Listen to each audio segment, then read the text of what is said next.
Hello students, have good online classes में आपका स्वागत है। आज हम अपनी कक्षा 5वीं के हिंदी विषय का अध्ययन करेंगे, जिसमें हम 7वां पाठ पढ़ेंगे, जिसका नाम है कारक। तो चलिए इसे शुरू करते हैं। देखिए, पढ़िए और समझिए। यहाँ पर एक चित्र दिया गया है जिस पर आधारित एक वाक्य है जिसे हमें पढ़ना है। श्री राम ने लंका के राजा रावण को युद्ध में बाण से मारा। उपयुक्त वाक्य में रंगीन शब्द ने, के, को, में से संज्ञा या सर्वनाम का संबंध क्रियापदों से जोड़ रहे हैं। इन चिन्हों के नहीं होने पर वाक्य निरर्थक प्रतीत होते हैं। ये चिन्ह कारक चिन्ह कहलाते हैं। यानी जो ये चिन्ह इसमें दिए गए हैं, ने, के, को, में से, ये क्या है? यह कारक चिन्ह कहलाते हैं। यदि यह नहीं होंगे तो वाक्य क्या होता है? बहुत ज़्यादा अलग सा प्रतीत होता है। जैसे इसको बिना कारक चिन्ह के पढ़ेंगे तो ये कैसा होगा? श्री राम लंका राजा रावण युद्ध बाण मारा। तो ये क्या, ये वाक्य बिल्कुल निरर्थक प्रतीत हो रहा है, इसीलिए इन चिन्हों का इसमें प्रयोग किया जाता है। अब हम कारक की परिभाषा पढ़ेंगे। जो चिन्ह संज्ञा या सर्वनाम शब्दों का क्रिया के साथ संबंध बताते हैं, क्या कहलाते हैं? कारक कहलाते हैं।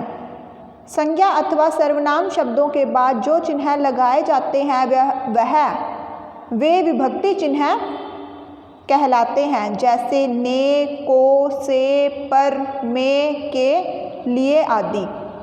कारक के भेद। अब हम पढ़ेंगे कारक के कितने भेद होते हैं, वह उनकी परिभाषा व विभक्ति चिन्ह। कारक के 8 भेद होते हैं, जिन्हें हम भेद व विभक्ति चिन्ह को साथ साथ पढ़ेंगे। कर्ता ने कर्म को करण से, के, साथ, के द्वारा, संप्रदान को, के लिए, अपादान से अलग होना, संबंध का, के, की, अधिकरण में, पर, संबोधन, हो, ओ, अरे। सबसे पहले हम कर्ता कारक की परिभाषा पढ़ेंगे।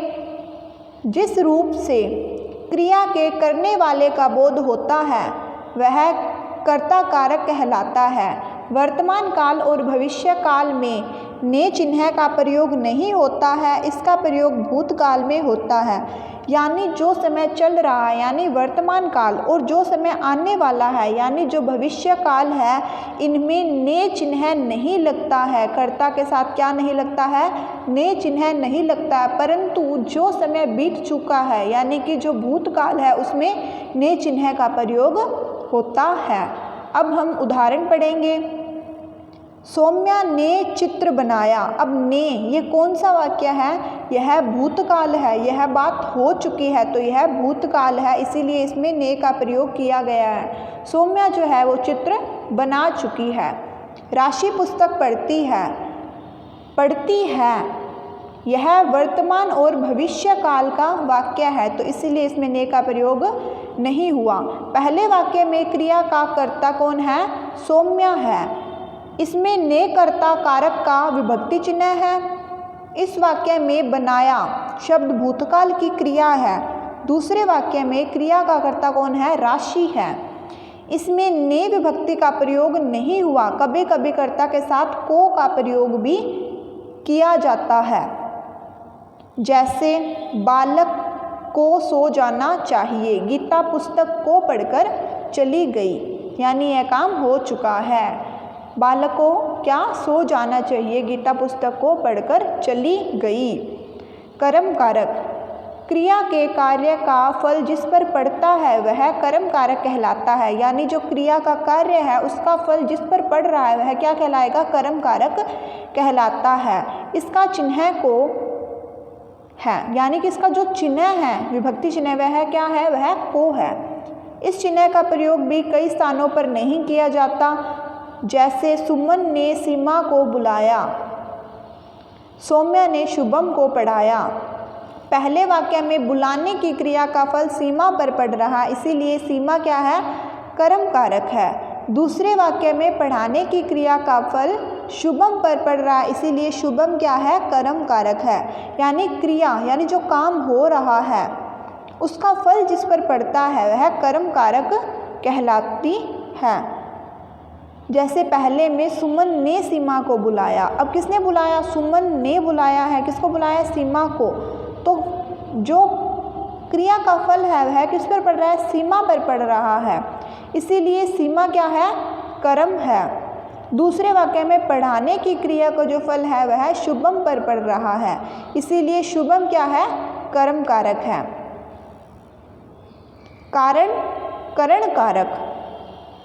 अब हम करण कारक के बारे में पढ़ेंगे, व इसकी परिभाषा पढ़ेंगे। किसकी परिभाषा क्या होती है? संज्ञा आदि शब्दों के जिस रूप से क्रिया के करने के साधन का बोध होता है, अर्थात जिसकी सहायता से कार्य संपन्न होता है, वह करण कारक कहलाता है। इसके विभक्ति चिन्ह से तथा के द्वारा है। से और के द्वारा क्या है? इसके विभक्ति चिन्ह है। यानी संज्ञा आदि कार्य के जिस रूप से क्रिया के करने के साधन का बोध होता है, अर्थात जिसकी सहायता से कार्य संपन्न होता है, यानी जिसकी सहायता से कार्य खत्म हो जाता है, संपन्न हो जाता है, वह क्या कहलाता है? करण कारक कहलाता है। उदाहरण से इसको समझिए। अर्जुन ने बाण से मछली को मारा। अब ये कार्य किससे संपन्न हो रहा है? बाण से संपन्न हो रहा है। तो इसका तो बाण से क्या है? यह करण कारक है। सौरभ ने पत्र के द्वारा सूचना भेजी। किसके द्वारा भेजी? पत्र के द्वारा। तो पत्र के द्वारा क्या है? करण कारक है। पहले वाक्य में कर्ता अर्जुन ने मारने का कार्य बाण से किया, इसीलिए बाण से करण कारक है। दूसरे वाक्य में कर्ता सौरभ सूचना भेजने का कार्य पत्र के द्वारा कर रहा है, अर्थात पत्र के द्वारा करण कारक है। संप्रदान कारक। संप्रदान का अर्थ होता है देना।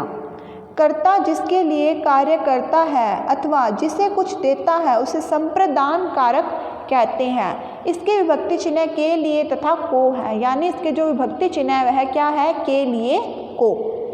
उदाहरण जैसे अच्छे स्वास्थ्य के लिए सुबह उठकर सूर्य को नमस्कार करो, गुरु जी को फल दो। इन दोनों वाक्य में स्वास्थ्य के लिए और गुरु जी को संप्रदान कारक है।